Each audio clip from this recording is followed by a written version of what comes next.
Hello, আসসালামু আলাইকুম guys. আজকে আমাদের বাসায় ছোটোখাটো একটা মিনি পার্টি ছিল। ঈদের পরে সব খালাতো বোন, ভাই এবং খালামণিরা সবাই আমাদের বাসায় দাওয়াত ছিল এবং শুরু থেকে আম্মু তাদের জন্য বিভিন্ন ধরনের জিনিস রান্নাবান্না শুরু করেন। এখানে টাটকা মুরগি নিয়ে আসছে এবং গরুর গোশত চুলায় দিয়েছেন। আমি টুকটাক ভিডিও করছিলাম, কারণ সবগুলো ভিডিও আসলে নেওয়া সম্ভব না। তো সে ঘি দিয়ে রোস্টটা রান্না করা হয়ে গেছে। আমি পুরো কমপ্লিট ভিডিওটা দিই নাই। আমি এতগুলো ক্লিপ নেওয়ার সময় আসলে পাই নাই। আমার বোনেরা এসেছিল, তাদের সাথে দুষ্টুমি করতে করতে মজা করতে করতে সময় চলে গেছে। তো আমাদের রান্নাবান্নার মধ্যে রয়েছিল মুরগির রোস্ট, গরুর গোশত, তারপরে আমাদের সবার ভাই বোনদের প্রিয় বেগুন ভাজি আম্মু অনেক সুন্দর করে তৈরি করছিল।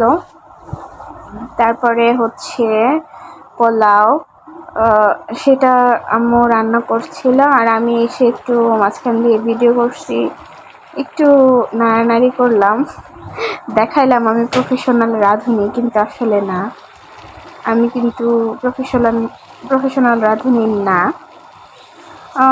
তো যাই হোক, পোলাওটা দেখতে অনেক সুন্দর হয়েছিল। তো সব শেষ করে এখন আমাদের হচ্ছে রান্না বান্নার প্রায় শেষ দিকে, প্রায় শেষ অংশে আমরা এসে পৌঁছে গিয়েছি রান্নার। আমরা তো এর মধ্যে খেলতেই ছিলাম, দুষ্টুমি করতেছিলাম, বাইরে বসে চিপস এই সেই যা আছে সব খাইতেছিলাম। হঠাৎ করে আমার ভাই তারা যখন আসছে, আমার ভাইকে অনেক সুন্দর লাগতেছিল ওই দিন, অনেক কিউটও। আর আমার বোনেরা ও চলে আসছিল সবাই, আমরা অনেক মজা করছি। এভাবে তারা আসছে, আমি তাদেরকে শর্ট কিছু ভিডিও নিছি। তারপরে এবার আমাদের খাবারের পালা। আমি এই লেবুটা কাটছি, সালাদ তৈরি করে নিয়েছি, তারপরে আম্মু সুন্দর করে প্লেটিং করে দিছে। এত মজার ছিল সব জিনিসগুলো, দেখেই বুঝতে পারতেছেন কতটা ইয়াম্মি লাগতেছে সব কিছু। রোস্টটা জাস্ট ওয়াও, অনেক মজার ছিল। আর গরুর গোশতটা অনেক নরম হয়েছে, যেহেতু প্রেশার কুকারে রান্না হয়েছিল। সবাই আমার আম্মুর রান্নার অনেক প্রশংসা করেছেন, আমার কাছে অনেক পছন্দ হয়েছিল, স্পেশালি রোস্টটা। এখনও জিভে পানি চলে আসতেছে। তারপরে অনেকক্ষণ বাইরেও একটু খেলাধুলো করছি, ফুল নিয়ে এসে নিয়ে। তো শেষে বিদায়ের পালা।